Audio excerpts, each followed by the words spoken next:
नमस्कार साथियों, मैं Sunita Sharma Jaipur study zone channel पर आपका हार्दिक स्वागत करती हूं। दोस्तों, हमारा आज का टॉपिक है रणथंभौर में चौहान वंश और जालोर में चौहान वंश।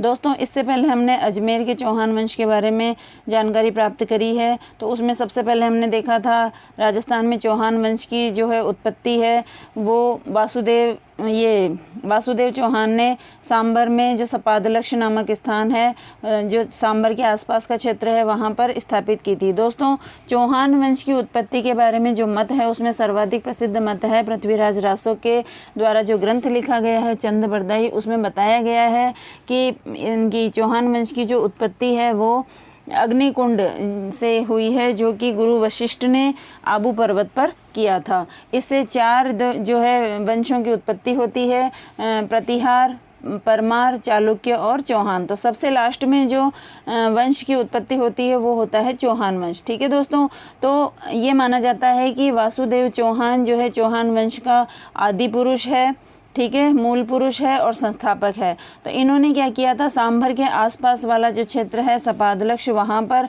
चौहान वंश की स्थापना की थी दोस्तों।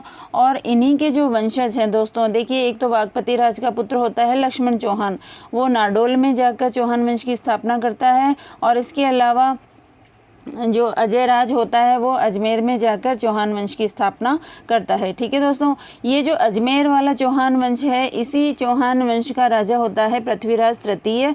और पृथ्वीराज तृतीय के पुत्र गोविंद राज ने रणथंभौर में जाकर चौहान वंश की स्थापना की थी। तो इस तरह से ये सपादलक्ष से जो चौहान वंश की शाखा चली है, तो इस तरह से ये सबसे पहले दो भागों में बढ़ती है, एक तो नाडोल के चौहान और एक अजमेर के चौहान। अजमेर के चौहान वंश की शाखा से ही जो है रणथंभौर के चौहान वंश की उत्पत्ति मानी जाती है। ठीक है दोस्तों, तो हम जो है आज की स्टडी स्टार्ट करते हैं। इससे पहले दोस्तों देखिए, जो मैं आपके सामने ये टॉपिक लेकर आई हूँ, इसमें अधिकतम जानकारी आपको दी गई है। ये जानकारी आपको कैसी लगे ये आप मुझे कमेंट्स करके बताइएगा। लाइक और शेयर ज़रूर कीजिएगा और चैनल पर नए हैं तो सब्सक्राइब अवश्य कीजिए। ठीक है दोस्तों, देखिए दोस्तों, आप अगर लाइक करते हैं, शेयर करते हैं, कमेंट्स करते हैं तो हमारा मनोबल बढ़ता है। मेरा बार बार वीडियो बनाने का जो है मन करेगा आपके लिए।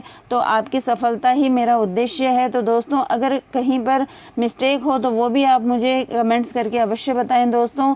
तो चलिए बिना समय गवाए जो है हम आज का टॉपिक स्टार्ट करते हैं। इससे पहले हमने अजमेर का चौहान वंश पढ़ लिया है दोस्तों। तो अब हम देखते हैं कि देखिए दोस्तों, रणथंभौर में चौहान वंश की स्थापना 1194 ईस्वी में पृथ्वीराज तृतीय के पुत्र गोविंद राज ने कुतुबुद्दीन ऐबक की सहायता से की थी। देखिए दोस्तों, हम देखते हैं कि अजमेर में जो अंतिम पराक्रमी जो शासक है वो कौन है, पृथ्वीराज तृतीय। इसका मोहम्मद गोरी के साथ में युद्ध होता है 1191 और 1192 में। तो मोहम्मद गोरी पृथ्वीराज तृतीय को 1192 के तराइन के युद्ध में जो है हरा देता है और इसको गिरफ्तार करके ले जाता है। गजनी में ही इसकी मृत्यु होती है दोस्तों। ऐसा माना जाता है कि चंद्रबरदाई और पृथ्वीराज तृतीय दोनों ने एक दूसरे के जो है कटार घोंप करके हत्या की थी। इससे पहले पृथ्वीराज तृतीय ने चंद्रबरदाई के कहने पर जो है शब्दभेदी बाण चलाकर और मोहम्मद गोरी की हत्या कर दी थी। इस प्रकार से जो है, अब देखिए दोस्तों, जब ये मोहम्मद गोरी पृथ्वीराज तृतीय को लेकर जा रहा था तो फिर अजमेर का जो शासन है वो गोविंद राज को देकर जाता है। कुतुबुद्दीन ऐबक की सहायता से गोविंद राज ने जो है रणथंभौर पर किया है। देखिए, जब ये मोहम्मद गोरी जा रहा था तब ये जो है अजमेर का शासन देकर जाता है कुतुबुद्दीन ऐबक को।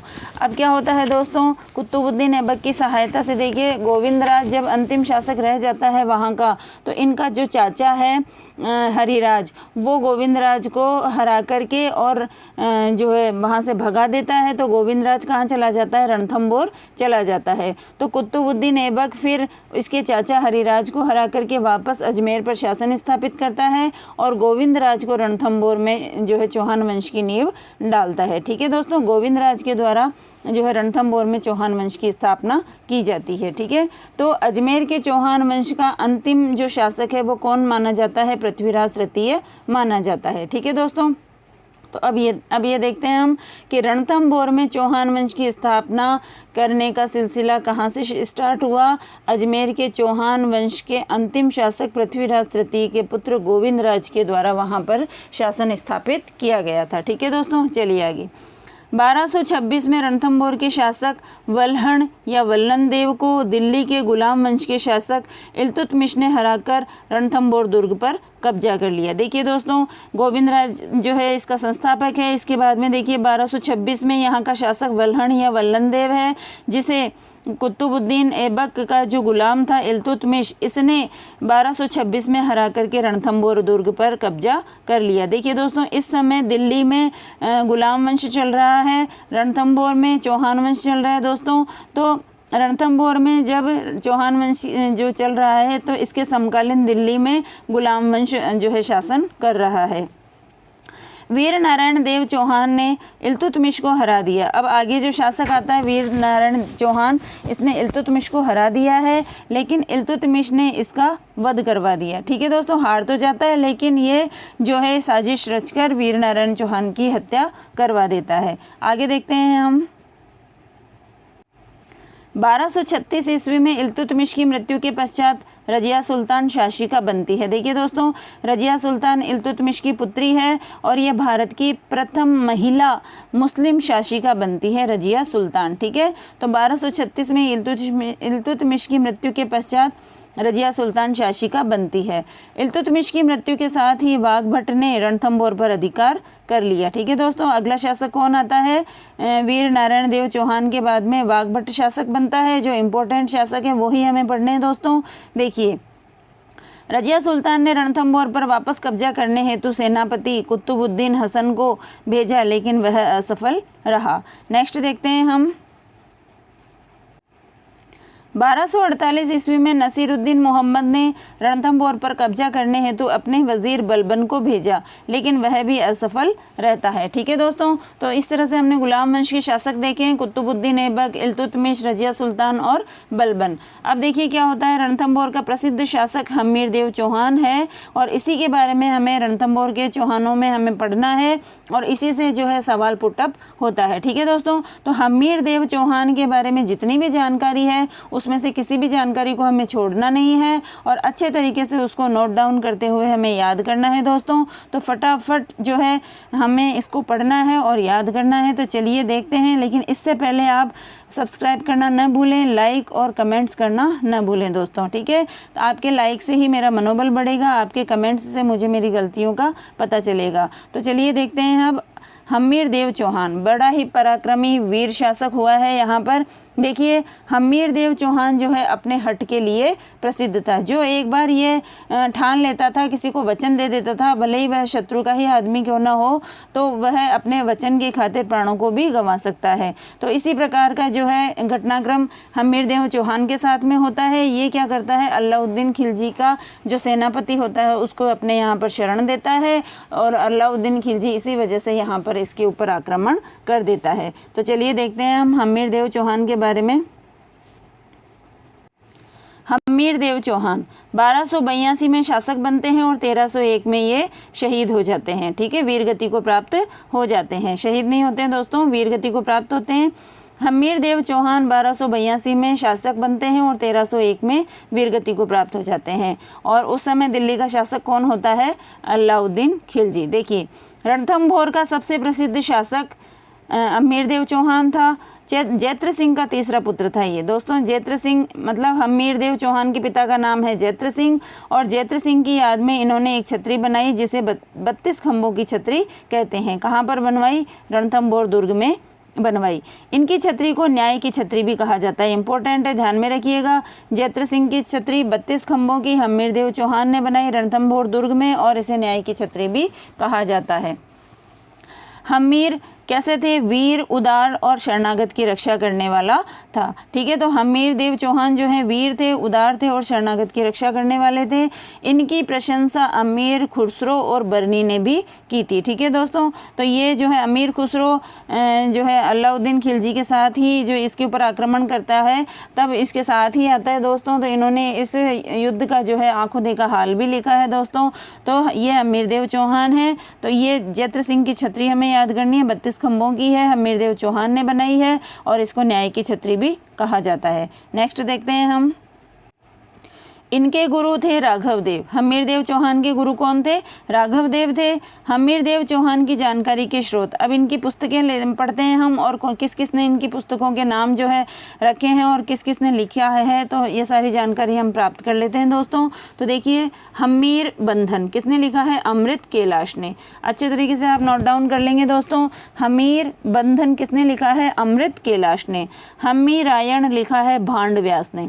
हम्मी रायण किसने लिखा है? भांड व्यास ने। हम्मीर महाकाव्य नयन चंद्र सूरी और हम्मीर हट चंद्रशेखर ने लिखा है। वेरी वेरी इंपॉर्टेंट है, ये दोनों ध्यान में रखिएगा दोस्तों, और इन दोनों को भी हमें ध्यान में रखना है। हम्मीर बंधन कौन है, किसने लिखी है? अमृत कैलाश ने। और हम्मी रायण लिखी है भांड व्यास ने। इसके अलावा वेरी वेरी इंपॉर्टेंट है, ये दोनों ध्यान में रखिएगा। हम्मीर महाकाव्य नयन चंद्र सूरी और हम्मीर हट चंद्रशेखर ने लिखी है। ठीक है, चलते हैं नेक्स्ट। सुरजन चरित्र लिखी है चंद्रशेखर ने। तो देखिए, हम्मीर हट और सुरजन चरित्र दोनों लिखी है चंद्रशेखर ने। इसके बाद में देखिए दोस्तों, हम्मीर रासो भी वेरी वेरी इंपॉर्टेंट है।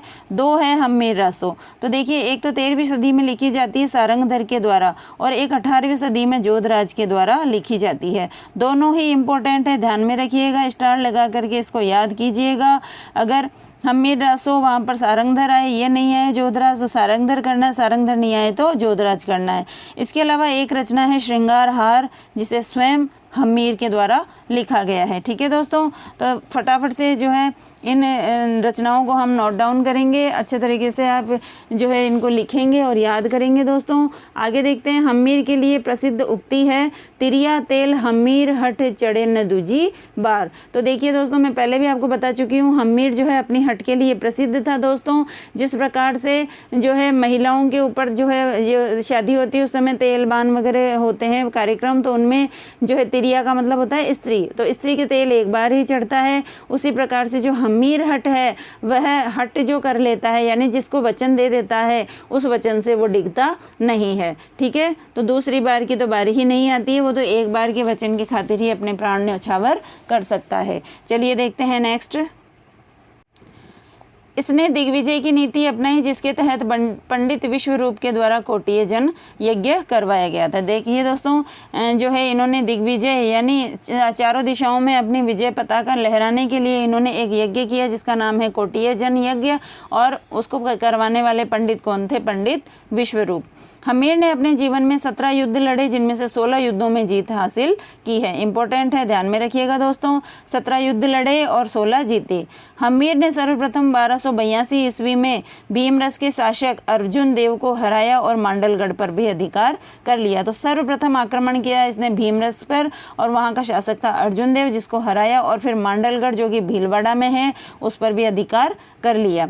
हम्मीर के समकालीन दिल्ली में 1290 से 1296 में जो शासक था वो था जलालुद्दीन खिलजी। ठीक है, ये अलाउद्दीन खिलजी का ससुर भी था और चाचा भी था। ठीक है दोस्तों, तो ध्यान में रखेंगे। हम्मीर के समकालीन दो शासक हैं, जलालुद्दीन खिलजी, और उसके बाद में जो है उसका दामाद या भतीजा भी कह सकते हैं, अलाउद्दीन खिलजी शासक बनता है। चलिए देखते हैं आगे। जलालुद्दीन खिलजी ने 1291 व 1292 में 2 बार रणथंभौर पर आक्रमण किए और दोनों ही बार हम्मीर की विजय हुई। जलालुद्दीन खिलजी को ये हराने ही जलालुद्दीन खिलजी जो है हम्मीर को हरा नहीं सके थे 1291 और 1292 में। तो फिर क्या होता है दोस्तों, जब ये इनसे जलालुद्दीन हार जाता है हम्मीर से, तो हारे हुए जलालुद्दीन ने रणथंभौर के बारे में क्या कहा, बहुत ज़्यादा इंपॉर्टेंट है, ध्यान में रखेंगे। मैं रणथंभौर जैसे 10 दुर्गों को मुसलमान के एक बाल के बराबर भी नहीं समझता। देखिए, हार तो गया था, लेकिन अपना जो है सिक्का ऊपर रखने के लिए ये कुछ भी डायलॉग बोलते थे। तो देखिए कि ऐसे रणथंभौर जैसे 10 दुर्गों को मैं मुसलमान के एक बाल के बराबर भी नहीं समझता हूँ। 1296 में जलालुद्दीन की हत्या करके उसका भतीजा और दामाद जो है अलाउद्दीन खिलजी ने कड़ा उत्तर प्रदेश में इसकी हत्या की थी। देखिए, जलालुद्दीन की हत्या की है अलाउद्दीन खिलजी ने और स्वयं जो है शासक बनता है। अलाउद्दीन खिलजी उत्तर भारत का पहला सेनापति जिसने दक्षिण में भी जो है अपनी विजय पताका फैलाई थी। तो इसको हम अच्छे से पढ़ लेते हैं। अलाउद्दीन खिलजी ने कड़ा उत्तर प्रदेश में जलालुद्दीन की हत्या की। अलाउद्दीन खिलजी उत्तर भारत का पहला सेनापति जिसने दक्षिण भारत में नीलगिरी की पहाड़ियों को पार किया था। ठीक है, तो दक्षिण भारत में भी जो है इसने अपने विजय अभियान जो है चला करके जो है झंडे गाड़े हैं और यह 1296 से 1316 तक दिल्ली का शासक रहा था। देखिए दोस्तों, हम्मीर देव चौहान के समय जो है शासक कौन कौन है? जलालुद्दीन खिलजी और अलाउद्दीन खिलजी। ठीक है, चलिए अलाउद्दीन खिलजी के रणथंभौर पर आक्रमण करने के कारण, देखिए अलाउद्दीन खिलजी ने रणथंभौर पर आक्रमण क्यों किए थे, तो इसके कारण हम देख लेते हैं आगे। पहला कारण है अलाउद्दीन खिलजी की साम्राज्यवादी नीति। देखिए अपना साम्राज्य बढ़ाना चाहता था, इस वजह से सबसे पहला कारण तो क्या है? साम्राज्यवादी नीति। हम्मीर ने कर देने से इनकार कर दिया था। देखिए कर देने से भी इनकार कर दिया था हम्मीर ने। चाचा की पराजय का बदला लेना, अलाउद्दीन खिलजी जो है किसकी, अपने चाचा यानी जलालुद्दीन खिलजी की पराजय का बदला लेना चाहते थे। और हम्मीर ने अलाउद्दीन खिलजी के मंगोल विद्रोही मोहम्मद शाह और केहब्रू को शरण दी थी। मेन कारण तो दोस्तों यही माना जाता है यहाँ पर। और एक जो है कारण आएगा आगे कि हम्मीर की जो पत्नी है वो बहुत ही ज़्यादा सुंदर थी, तो जो है उसको भी प्राप्त करना चाहता था दोस्तों। तो देखिए हम्मीर ने अलाउद्दीन खिलजी के मंगोल विद्रोही मोहम्मद शाह और केहब्रू को शरण दी थी। नेक्स्ट देखते हैं हम।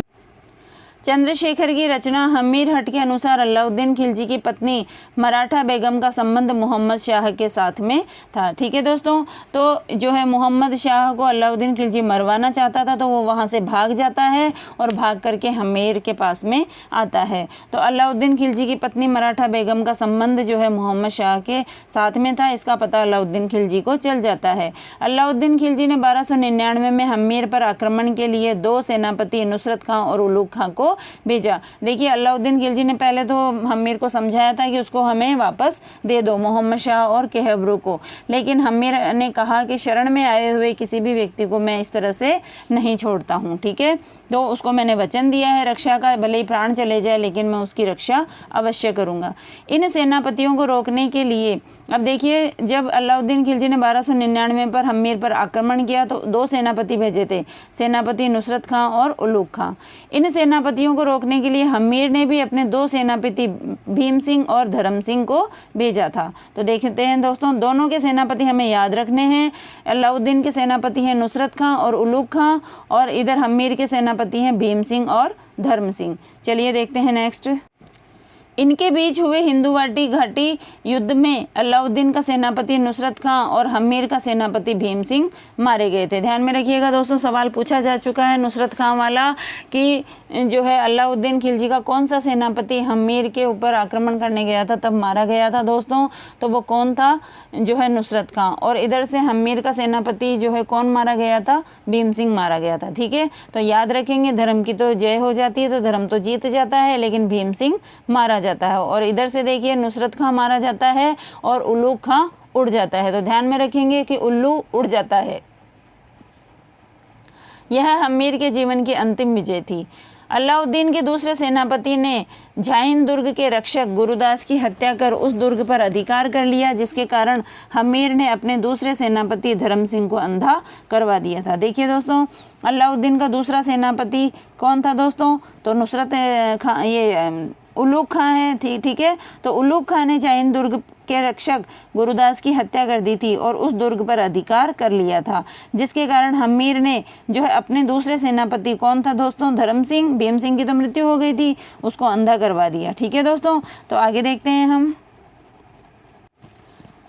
इसके स्थान पर प्रमुख सेनापति भोजराज को बनाया गया। देखिए धर्म सिंह को अंधा करवा दिया, भीम सिंह की मृत्यु हो जाती है और उसके स्थान पर नया जो है सेनापति बनाया जाता है भोजराज को।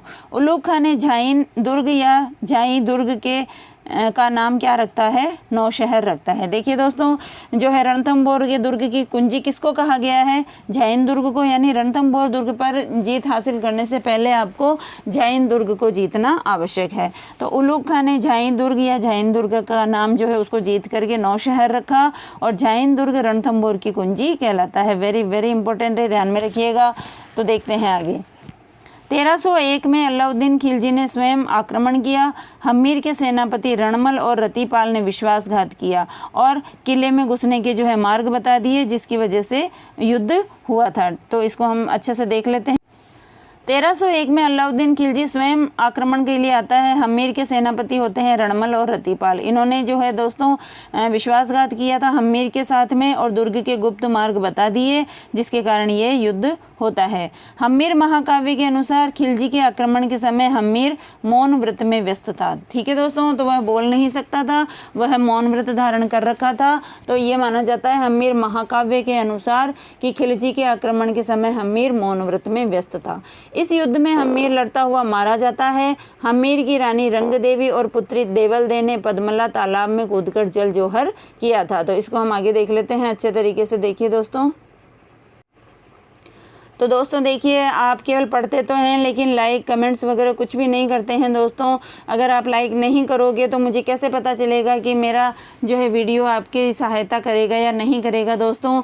तो देखिए, आप कमेंट्स करेंगे और बताएंगे कि मेरे वीडियो में अगर कोई कमी है तो भी आप बताइए, और अगर अच्छा लग रहा है तो आप वैसे मुझे बताइए, ताकि मेरा मनोबल बढ़ता रहे और जो है मैं ज़्यादा से ज़्यादा आपके लिए अच्छे वीडियो लेकर आ सकूँ दोस्तों, ज़्यादा से ज़्यादा जानकारी आपको दे सकूं। ठीक है दोस्तों, और अगर चैनल पर नए हैं तो सब्सक्राइब जरूर करें दोस्तों। तो इस तरह से हमारा साथ बना रहेगा दोस्तों। तो देखते हैं हम, इस युद्ध में हम्मीर लड़ता हुआ मारा गया।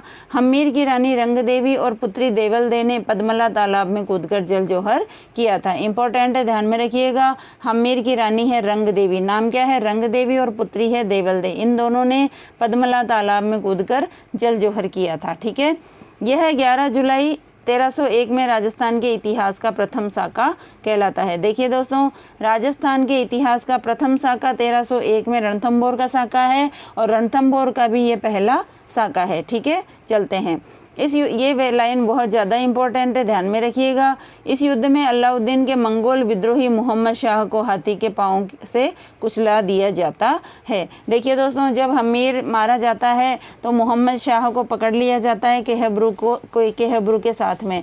तो अलाउद्दीन खिलजी जो है पहले तो रणमल और रतिपाल को बुलाते हैं कि बताओ क्या करना है। पहले तो उनको वो साजिश के तहत अपने में मिला लेता है कि मैं तुम्हें जो है रणथंभौर का शासक बना दूंगा। जब ये रणमल और रतिपाल इसके पास जाते हैं तो वो क्या कहते हैं इनको कि जो अपने स्वामी का नहीं हो सका वो मेरा कब होगा। इस तरह से उन दोनों को मरवा दिया जाता है। और फिर मोहम्मद शाह और केहब्रू को बुलाया जाता है, तो उनको कहा जाता है कि अगर मैं तुम्हारा इलाज करा दूँ, तुम्हारे से ठीक हो जाऊँ, तो तुम क्या करोगे। तो मोहम्मद शाह कहता है कि सबसे पहले तो मैं हम्मीर के किसी वंशज को जो है रणथंभौर का शासक बनाऊंगा, ठीक है, और उसकी सहायता से फिर तुम्हारी हत्या करवाऊंगा। तो ये बात सुनकर अलाउद्दीन खिलजी जो है क्रोधित हो जाता है और मोहम्मद शाह को जो है हाथी के पाँव के नीचे कुचलवा देता है। ठीक है दोस्तों, चलिए नेक्स्ट देखते हैं। इस प्रकार 1301 में रणथंभौर से चौहान वंश की शाखा समाप्त हो जाती है। शर्त के मुताबिक रणमल और रतिपाल ने अलाउद्दीन से रणथंभौर दुर्ग मांगा। तो अलाउद्दीन ने कहा कि जो अपने स्वधर्मी राजा के प्रति निष्ठावान नहीं हो सके, तो मैं भविष्य में मेरे प्रति निष्ठावान होने की आशा कैसे कर सकता हूँ। ठीक है दोस्तों, तो ऐसा कह करके जो है वह रणमल और रतिपाल को मरवा देते हैं। अलाउद्दीन ने रणथंभौर दुर्ग का कार्यभार उलूग खां को सौंप दिया था। ठीक है दोस्तों, उलूग खां इसका दूसरा सेनापति था। पहला सेनापति जो है नुसरत खां युद्ध में मारा जाता है हम्मीर के विरुद्ध, और उलूग खां को फिर ये रणथंभौर के दुर्ग का कार्यभार देकर चला जाता है, वापस दिल्ली चला जाता है। नेक्स्ट देख, अलाउद्दीन ने रणथंभौर दुर्ग का कार्यभार उलूग खां को सौंपा। रणथंभौर दुर्ग के बारे में अमीर खुसरो का खतन देखिए। आज कुफ्र का गढ़ इस्लाम का घर हो गया। ठीक है, कुफ्र का मतलब क्या होता है दोस्तों? धर्म। कुफ्र का क्या मतलब होता है यहाँ पर? धर्म। कि आज जो धर्म का गढ़ था वो क्या किसका हो गया है? इस्लाम का हो गया है। तो इम्पोर्टेंट लाइन है, ध्यान में रखिएगा। 1301 के रणथंभौर युद्ध का सजीव वर्णन अमीर खुसरो ने किया है। ठीक है, तो अमीर खुसरो जो है अलाउद्दीन खिलजी के साथ में इस युद्ध में था और इसने इसका आंखों देखा वर्णन किया है। अब इसने इसकी जो पुस्तक है वो कौन सी है? तारीख ए इलाही और खजाइन उल फुतूह है। अमीर खुसरो की जो है रचना का नाम है तारीख ए इलाही, या फिर इसका दूसरा नाम है खजाइन उल फुतूह है। ध्यान में रखिएगा। आगे देखते हैं हम। देखिए दोस्तों, अमीर खुसरो के बारे में भी हम पता कर लेते हैं, क्योंकि इसके बारे में भी कई बार सवाल पूछा जाता है दोस्तों। तो देखिए, अमीर खुसरो जन्म स्थान पटियाली उत्तर प्रदेश में, भारत में मध्यकाल में संगीत परंपरा का जनक। प्रथम बार ग्रामीण क्षेत्रों में कव्वाली आरंभ करने का श्रेय दिया जाता है इनको। इसे सर्वश्रेष्ठ फारसी कवि माना जाता है। अमीर खुसरो स्वयं को हिंदुस्तानी तुर्क कहलाना पसंद करता है। देखिए दोस्तों, इसका क्या नाम है? तोता ए हिंद इसको कहा जाता है, भारत का तोता इसको कहा जाता है। इसे सबक ए हिंद अर्थात हिंदुस्तानी शैली का जन्मदाता माना जाता है। ठीक है, चलिए नेक्स्ट देखते हैं आगे। इसे सबक ए हिंद अर्थात हिंदुस्तानी शैली का जन्मदाता माना जाता है और भारत का तोता अर्थात तूतीए हिंद अमीर खुसरो को ही कहा जाता है। इसे खड़ी बोली में प्रथम हिंदी का कवि माना जाता है। खड़ी बोली का प्रथम जो है हिंदी कवि, खड़ी बोली हिंदी का प्रथम कवि किसे माना जाता है दोस्तों? अमीर खुसरो को माना जाता है। इसको तबला, सितार, तिलक और सरपादा, ये जो वाद्य यंत्र हैं, इनका आविष्कारक माना जाता है। ठीक है दोस्तों, तो ये अमीर खुसरो के बारे में जानकारी है, क्योंकि ये जो भारत का तोता या तोता जो हिंद है, ये अक्सर पूछा गया सवाल है। और ये तबला और सितार का जो है आविष्कारक भी पूछा जाता है, और खड़ी बोली हिंदी का प्रथम कवि भी पूछा जाता है। तो वो कौन है? अमीर खुसरो है। तो दोस्तों, ये जो है हमने पढ़ा है रणथंभौर में चौहान वंश की शाखा का जो है संस्थापक कौन है और अंतिम शासक कौन था। तो हम्मीरदेव चौहान जो है एकमात्र वीर शासक रहे हैं जिनके बारे में ज़्यादा जानकारी प्राप्त होती है। तो रणथंभौर का इतिहास यहीं तक का है दोस्तों। अब आगे हम पढ़ेंगे जालोर में चौहान वंश। तो देखते हैं हम आगे नेक्स्ट। जालोर में चौहान वंश। जालोर को बिजोलिया शिलालेख में जाबालीपुर कहा गया है। दोस्तों ध्यान में रखना, प्राचीन काल में जालोर का नाम क्या था? जाबालीपुर जो है इसका नाम था। जालोर दुर्ग के नाम क्या है दोस्तों? देखिए, सुवर्ण नगरी। ठीक है, ये इधर मिसप्रिंट हो गया। देखिए दोस्तों, जालोर दुर्ग के नाम है सुवर्ण नगरी, सोनगढ़ और कांचनगिरी। तीनों नाम ध्यान में रखने। जालोर दुर्ग के नाम है सुवर्ण नगरी, सोनगढ़ या फिर कांचनगिरी। इसके अलावा देखिए इंपॉर्टेंट, देखिए दोस्तों कि सुवर्ण नगरी तो जालोर को कहा गया है, लेकिन स्वर्ण नगरी, यहाँ तो है सुवर्ण और यहाँ है स्वर्ण, तो स्वर्ण नगरी कहा गया है जैसलमेर को। ठीक है दोस्तों, और सूर्य नगरी कहा गया है जोधपुर को। सूर्य नगरी कहा गया है जोधपुर को। तीनों ही जानकारी हमारे लिए उचित है और हमें इसे अच्छे से याद करना है। ठीक है दोस्तों, यहाँ पर पहले शासन प्रतिहारों ने किया था। दोस्तों देखिए, जालोर पर शासन पहले प्रतिहारों ने किया था। प्रतिहारों के कन्नौज जाने के बाद में हम देखते हैं दोस्तों, प्रतिहार गुजर प्रतिहार जो शासक हैं उनमें वत्सराज के समय कन्नौज को लेकर के त्रिपक्षीय संघर्ष प्रारंभ हो गया था दोस्तों। तो उसमें जो 3 वंश हैं, एक तो प्रतिहार वंश है और एक पाल वंश है पूर्वी भारत का, और एक है दक्षिण भारत का राष्ट्रकूट वंश। तो इन तीनों के बीच में युद्ध चलता रहता है। तो एक बार जो है प्रतिहारों का कन्नौज पर अधिकार हो जाता है, तो ये लोग कन्नौज चले जाते हैं। तब इस स्थान पर देखिए जालोर में चौहान वंश की स्थापना 1182 ईस्वी में कीर्तिपाल ने की थी। ठीक है दोस्तों, तो जालोर में चौहान वंश की स्थापना, तो जालोर में चौहान वंश का संस्थापक कौन है? कीर्तिपाल चौहान है। ये जालोर के शासकों का मूल पुरुष है, आदि पुरुष है, और 1182 में इसने जालोर में चौहान वंश की स्थापना की थी। यह नाडोल से आया था। देखिए दोस्तों, ये जो देखिए सपादलक्ष के शासक थे, बागपति राज का पुत्र था लक्ष्मण चौहान। लक्ष्मण चौहान ने नाडोल में चौहान वंश की स्थापना की, और उसी नाडोल वंश का एक जो है शासक है वो कीर्तिपाल चौहान है। वो ये नाडोल से आया था और इसने परमारों से जालोर को छीना था। ठीक है दोस्तों, तो जालोर पर पहले देखिए प्रतिहारों का शासन था। प्रतिहार जब कन्नौज चले जाते हैं तो यहाँ पर फिर जो है परमार शासन कर लेते हैं, और इन परमारों को हरा करके यहाँ पर चौहानों ने अधिकार किया था। तो जालोर में चौहान वंश की स्थापना करने वाला कौन है? कीर्तिपाल चौहान है 1182 में। ठीक है दोस्तों, चलते हैं आगे। कीर्तिपाल की उपाधि है कीतु एक महान राजा। इंपॉर्टेंट है, ध्यान में रखिएगा। कीतु एक महान राजा मोहनोत नैणसी ने दी है। इंपॉर्टेंट है, ध्यान में रखिएगा, मोहनोत नैणसी ने कहा है। कीर्तिपाल ने जालोर में जांगलेश्वर महादेव का मंदिर बनवाया था। और आगे देखते हैं इसके बारे में हम दोस्तों। कीर्तिपाल की उपाधि है कीतु एक महान राजा किसने दी थी दोस्तों? मोहनोत नैणसी ने दी थी। इंपॉर्टेंट है, ध्यान में रखिएगा।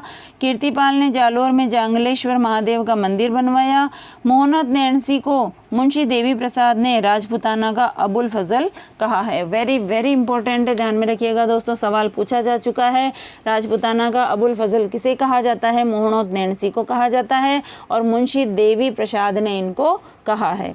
समर सिंह ने जालोर दुर्ग की प्राचीर, कोषागार और शस्त्रागार का निर्माण करवाया। ठीक है, कीर्तिपाल चौहान के बाद में जो भी इम्पोर्टेंट शासक है उनके बारे में जो जानकारी है वो हम देख लेते हैं दोस्तों। तो समर सिंह जो है शासक बनता है तब इसने प्राचीर यानी दीवार दुर्ग की, कोषागार और शस्त्रागार का निर्माण करवाया। आगे देखते हैं हम। उदय सिंह ने इल्तुतमिश से मंडोर व नाडोल छीना था। उदय सिंह ने इल्तुतमिश से मंडोर और नाडोल को छीना। इसने गुजरात के लवण प्रसाद को भी हराया। चाचिंग देव की उपाधि महाराजाधिराज थी। चाचिंग देव की उपाधि देखिए दोस्तों, महाराजाधिराज थी। ये शासक चल रहे हैं जो जालोर के शासक हैं। और देखिए सामंत सिंह, इसके बाद में सामंत सिंह आता है। तो सामंत सिंह ने सारंग देव की सहायता से 1291 में जलालुद्दीन खिलजी को सांचौर से आगे बढ़ने से रोका था। सामंत सिंह का पुत्र कान्हड़ देव जालोर का सबसे प्रसिद्ध शासक बनता है। तो अब जो जालोर के शासकों के बारे में हम पढ़ेंगे दोस्तों, उनमें हम पढ़ेंगे कान्हड़ देव चौहान, और इसके बारे में हम अच्छे से जानकारी प्राप्त करेंगे क्योंकि ये एकमात्र शासक, जैसे हमीर देव चौहान जो है रणथंभौर का महान शासक हुआ, वैसे कान्हड़ देव चौहान जालोर का महान शासक हुआ। ठीक है दोस्तों, तो चलिए नेक्स्ट पढ़ते हैं हम। कान्हड़ देव, यह जालोर का सबसे शक्तिशाली शासक था तथा इसका मुख्यमंत्री जेता देवड़ा था। ध्यान में रखिएगा, कान्हड़ देव 1305 में जालोर का शासक बनता है। तो देखिए कान्हड़ देव जो है जालोर का शासक 1305 में बनता है। इसकी जानकारी पद्मनाभ के ग्रंथ कान्हड़ देव प्रबंध, इंपॉर्टेंट है, ध्यान में रखिएगा दोस्तों, कई बार प्रश्न पूछा जा चुका है। पद्मनाभ की रचना कौन सी है? कान्हड़ देव प्रबंध। और वीरम देव सोनगरारी बात। ठीक है दोस्तों, तो कान्हड़ देव का पुत्र था वीरम देव। तो इन दोनों के बारे में रचना लिखी है पद्मनाभ ने। ठीक है, दोनों ही इंपॉर्टेंट है, वेरी वेरी इंपॉर्टेंट है। इसके समकालीन दिल्ली का शासक अलाउद्दीन खिलजी था। ठीक है दोस्तों, अब देखिए कान्हड़ देव जब जालोर का शासक था तो उस समय ये अलाउद्दीन खिलजी जो है दिल्ली का शासक था। नेक्स्ट देखते हैं हम इसमें। इसके समकालीन दिल्ली का शासक अलाउद्दीन खिलजी 1296 से 1316 तक शासक बनता है और अलाउद्दीन खिलजी की पहली विजय 1299 में गुजरात पर हुई थी। ठीक है दोस्तों, अलाउद्दीन खिलजी की पहली विजय जो है 1299 में गुजरात पर हुई थी। गुजरात विजय के उपरांत खिलजी की लौटती हुई सेना को जालोर सेना ने लूटा था। ठीक है दोस्तों, उस समय जालोर का शासक कौन है? कान्हड़ देव है। तो इस वजह से जो है अलाउद्दीन खिलजी जो है बहुत क्रोधित हो जाता है, जिसके कारण 1305 में खिलजी ने अपने सेनापति एन उल मुल्क मुल्तानी को आक्रमण के लिए भेजता है। ठीक है, जब अलाउद्दीन खिलजी की सेना जो है गुजरात विजय के उपरांत जो है वहाँ से लौट रही थी तो जालोर के कान्हड़ देव की जो सेना है उसने इस सेना को लूट लिया था, जिसकी वजह से 1305 में अलाउद्दीन खिलजी ने अपने सेनापति एन उल मुल्क मुल्तानी को आक्रमण के लिए भेजा था। नेक्स्ट देखते हैं हम। अलाउद्दीन खिलजी का जालोर पर आक्रमण करने का कारण अलाउद्दीन खिलजी की साम्राज्यवादी नीति और सेना की लूट का बदला लेना था। ध्यान में रखिएगा दोस्तों, साम्राज्यवादी नीति रणथंभौर वाले में भी है, लेकिन यहाँ पर जो है देखिए क्या है, सेना की लूट का बदला लेना है। और वहाँ पर क्या है, जो उसकी मराठा बेगम है उसका संबंध जो है मोहम्मद शाह से था, तो इस वजह से जो है मोहम्मद शाह जो है हमीर की शरण में चला जाता है और अलाउद्दीन खिलजी उसको देने से इनकार कर देता है। चलिए देखते हैं। कान्हड़ देव और मुल्तानी के मध्य हुए समझौते के तहत मोहनोत नैणसी के अनुसार अलाउद्दीन की पुत्री फिरोजा के प्यार को ठुकराकर वीरम देव दिल्ली से फरार होकर जालोर आ गया था। देखिए दोस्तों, जो है अलग अलग कारण बताए जाते हैं। सामान्य कारण है साम्राज्यवादी नीति और सेना की लूट का बदला, लेकिन कान्हड़ देव और जो इसका सेनापति है एन उल मुल्क मुल्तानी, इनके मध्य जो समझौते हुए थे, इस समझौते के तहत क्या हुआ था दोस्तों, मोहनोत नैणसी ने लिखा है अपने ग्रंथ में कि अलाउद्दीन की पुत्री क्या है, कौन है? फिरोजा। ये वीरम देव कौन है? कान्हड़ देव का पुत्र है, इससे प्रेम करती है, लेकिन जो है वीरम देव उससे प्रेम नहीं करता है। तो फिरोजा जो है वहाँ पर इसको बुलाती है, लेकिन वीरम देव दिल्ली से फरार हो जाता है और जालोर आ जाता है। आगे देखते हैं हम। जिसको अलाउद्दीन ने, जब वीरमदेव देखिए वहाँ से उसके विवाह के प्रस्ताव को ठुकरा कर जो है जालोर आ जाता है, तो अलाउद्दीन उसे अपना अपमान समझते हैं और 1308 में कमालुद्दीन गुर्ग के नेतृत्व में सेना को आक्रमण के लिए भेजते हैं। कमालुद्दीन ने जालोर आते समय रास्ते में स्थित सिवाना दुर्ग के चारों ओर घेरा डाला। तो देखिए दोस्तों, ये जो सिवाना है इसको जालोर के दुर्ग की कुंजी कहा जाता है। जिस प्रकार से रणथंभौर की कुंजी है झाइन दुर्ग, वैसे जालोर की कुंजी है सिवाना दुर्ग। तो सबसे पहले देखिए, जालोर पर आक्रमण करने से पहले इनको सिवाना के दुर्ग को जीतना पड़ेगा। फरिश्ता के अनुसार कानड़ देव ने दिल्ली दरबार में खिलजी को चुनौती दी थी। ठीक है दोस्तों, तो फरिश्ता जो है एक विद्वान हुए हैं, इनके अनुसार कानड़ देव ने दिल्ली दरबार में खिलजी को चुनौती भी दी थी। आगे देखते हैं हम। कमालुद्दीन के घेरे के समय सिवाना का शासक शीतल देव चौहान था एवं सेनापति भांवला था।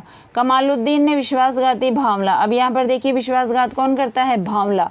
ठीक है, तो सिवाना का शासक है शीतल देव चौहान और इधर सेनापति है भांवला। तो कमालुद्दीन जो है गुर्ग ने भांवला को अपनी तरफ मिला लिया, तो उसने विश्वासघात करते हुए सिवाना दुर्ग के भांडे लाव पानी के कुंड में गोरक्त और गोमांस मिलाया, जिसके कारण पेयजल की कमी से सिवाना दुर्ग का मुख्य दरवाजा खोलना पड़ा। ठीक है, तो यहाँ पर जो है धोखा कौन करता है?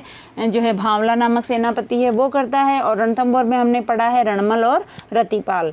अब देखिए दोस्तों, 1308 में शीतल देव युद्ध करता हुआ मारा जाता है और उसकी रानी मेणा दे ने जौहर कर लिया था। ठीक है दोस्तों, तो सिवाना का शासक कौन है? शीतल देव। सिवाना देखिए, सी से सिवाना, सी से शीतल देव, और इनकी पत्नी है मेणा दे जो जौहर करती है। आगे देखते हैं हम। इस प्रकार सिवाना का प्रथम शाका 1308 में होता है। ठीक है दोस्तों, हम पढ़ के आए रणथंभौर का जो साका है वो 1301 में हो रहा है और सिवाना का जो प्रथम साका है वो 1308 में हो रहा है। साका क्या होता है दोस्तों? जो है राजा जो होता है वो तो वीरगति को प्राप्त हो जाता है बाहर युद्ध करते हुए, और रानी जो है राजमहल में रहते हुए जब उसको सूचना मिलती है कि राजा का जो है कत्ल हो चुका है, राजा हार चुका है और मारा जा चुका है, तो वो अंदर ही या तो आग में कूदकर जौहर करती है या फिर जल में कूदकर जौहर करती है। अलाउद्दीन खिलजी ने सिवाना दुर्ग का नाम रखा खैराबाद। ठीक है, सिवाना को जीत करके उसका नाम रखता है खैराबाद और सिवाना का संरक्षक कमालुद्दीन गुर्ग को बनाता है। 1311 में अब अलाउद्दीन ने जालोर दुर्ग के चारों ओर घेरा डाला। फरिश्ता के अनुसार 1310 में अलाउद्दीन ने कानड़ देव के विश्वासघाती सेनापति दहिया बीका की सहायता से, देखिए दोस्तों हर जगह देखिए राजाओं के सेनापति धोखा कर रहे हैं। रणथंभौर में रणमल और रतिपाल करते हैं, सिवाना में भांवला कर रहा है और जालोर में कौन है? दहिया बीका कर रहा है। इंपॉर्टेंट है, ध्यान में रखिएगा, सवाल पूछा जा चुका है। तो अलाउद्दीन ने कानड़ देव के विश्वासघाती सेनापति दहिया बीका की सहायता से, नेक्स्ट देखते हैं हम। अलाउद्दीन ने कानड़ देव के विश्वासघाती सेनापति दहिया बीका की सहायता से गुप्त मार्गों का पता लगाया। दहिया बीका ने खुशी से यह कहानी अपनी पत्नी को बताई। स्वामी भक्ति पत्नी क्षत्रिया ने जो है दहिया की हत्या कर दी और सारा वृतांत सुनाने के लिए जालोर दुर्ग की ओर दौड़ी, लेकिन तब तक बहुत देर हो चुकी थी। ठीक है दोस्तों, तो उधर तो जो है जालोर का साका हो चुका था और जो है कानड़ देव वीरगति को प्राप्त हो चुके थे, तो उसकी जो है गई तो थी वो दहिया बीका की पत्नी जो है सारा वृत्तांत बताने के लिए, लेकिन तब तक काफ़ी देर हो चुकी थी। नेक्स्ट देखते हैं हम। अलाउद्दीन से लड़ते हुए कानड़ देव ने 1311 में जालोर युद्ध में केसरिया किया और इनकी रानी जेतल दे ने जौहर किया। तो इस प्रकार से देखिए जालोर दुर्ग का साका 1311 में होता है। तो दोस्तों हमने अब तक देखिए 1301 में रणथंभौर का साका पढ़ा और 1303 में जो है चित्तौड़ का साका पढ़ेंगे हम, जब मेवाड़ का शासन पढ़ेंगे दोस्तों तब पढ़ेंगे हम उसको, और उसके बाद में 1308 में सिवाना का साका और इधर देखिए 1311 में जालोर का साका। इनका सीरीज पूछी जाती है दोस्तों, ध्यान में रखिएगा, सबकी सीरीज हमें ध्यान में रखनी है। इस प्रकार जालोर दुर्ग का साका 1311 में होता है। कानड़ देव के पुत्र वीरम देव ने आशापुरा माता के मंदिर के सामने कटार से आत्महत्या कर ली थी। देखिए दोस्तों पिता जो है वीरगति को प्राप्त हो चुके हैं और वीरम देव जो है फिरोजा का प्रेम ठुकरा कर दिल्ली से आया था, तो अलाउद्दीन खिलजी ने इसको अपना जो है अपमान समझा था। तो इस वजह से देखिए उसने क्या किया, वीरम देव ने आशापुरा माता के मंदिर के सामने कटार से आत्महत्या कर ली। फिरोजा की शर्त के मुताबिक अलाउद्दीन जो है वीरम देव का सिर लेकर के दिल्ली जाता है। देखते हैं नेक्स्ट इसमें। फिरोजा की शर्त के मुताबिक अलाउद्दीन वीरमदेव की गर्दन को काटकर फिरोजा के पास ले गया। फिरोजा ने उस गर्दन के साथ यमुना नदी में कूदकर आत्महत्या कर ली। देखिए, फिरोजा तो सच्चा प्रेम करती थी, लेकिन अलाउद्दीन खिलजी की जो नीतियाँ कुछ अलग ही थी। इस वजह से जो है यहाँ के शासक जो है, वीर शासक जो थे, उनको पसंद नहीं करते थे। तो देखिए, वीरमदेव का जब सिर काट करके वहाँ पर ले जाया जाता है फिरोजा के पास में, तो वो उस गर्दन, वो जो सिर है उसके साथ में यमुना नदी में कूदकर आत्महत्या कर लेती है। अब अलाउद्दीन ने जालोर का क्या नाम रखा है दोस्तों? जलालाबाद रखा है। देखिए, सिवाना का रखा था खैराबाद और जालोर का नाम रखा जाता है जलालाबाद। अलाउद्दीन ने जालोर में तोप मस्जिद और अलाउद्दीन की मस्जिद या फिर फिरोजा का मकबरा बनवाया। ठीक है दोस्तों, ध्यान में रखिएगा। अलाउद्दीन ने जालोर में तोप मस्जिद बनवाई, अलाउद्दीन की मस्जिद बनवाई और फिरोजा का मकबरा बनवाया। अलाउद्दीन ने अलाई दरवाजे का निर्माण भी करवाया था। ठीक है दोस्तों, तो अलाउद्दीन ने जो है अलाई दरवाजे का निर्माण करवाया, तोप मस्जिद का निर्माण करवाया और अलाउद्दीन की मस्जिद और फिरोजा का मकबरा भी बनवाया। इस प्रकार से देखिए, एक प्रेम कहानी की वजह से, या फिर हम कहें अलाउद्दीन की साम्राज्यवादी नीति के तहत, या फिर हम कहें कि सेनापतियों के धोखे के कारण जो है इस तरह से देखिए जालोर का जो साका होता है, इससे पहले हम पढ़ते हैं रणथंभौर का साका होता है दोस्तों। तो ध्यान में रखिएगा, जो है अपने लोगों का ही साथ देना चाहिए, कभी भी बाहर वाले लोगों का ज़्यादा साथ हमें नहीं देना चाहिए। तो दोस्तों, आज हमने पढ़ा है रणथंभौर के और जालोर के चौहान वंश का इतिहास। दोस्तों, इससे पहले हम अजमेर के चौहान वंश का इतिहास पढ़ चुके हैं। ठीक है दोस्तों, फिर मिलते हैं हम नेक्स्ट क्लास में। तब तक के लिए जो है आप इनमें से अच्छे से नोट्स बनाइए और अच्छे तरीके से आप तैयारी कीजिए दोस्तों। आपकी सफलता से ही जो है हमें सफलता मिलेगी दोस्तों। आप जो है लाइक ज़रूर करें और कमेंट्स करके मुझे ज़रूर बताएं कि मेरा वीडियो आपको कैसा लगा। दोस्तों, जब तक आप ये सब नहीं बताएंगे तो मैं अपनी कमियों को पूरा नहीं कर पाऊँगी और मुझे संतुष्टि भी नहीं होगी। तो इस तरह से जब आप जल्दी जल्दी लाइक करेंगे, कमेंट्स करेंगे, तो मुझे भी जल्दी जल्दी वीडियो बनाने में मज़ा आएगा, आनंद आएगा और मैं आपके उद्देश्यों को पूरा कर पाऊंगी। ठीक है दोस्तों, तो आज का जो है टॉपिक हमारा यहीं तक का है। फिर मिलेंगे हम नए टॉपिक के साथ में। तब तक के लिए जय हिंद, जय भारत।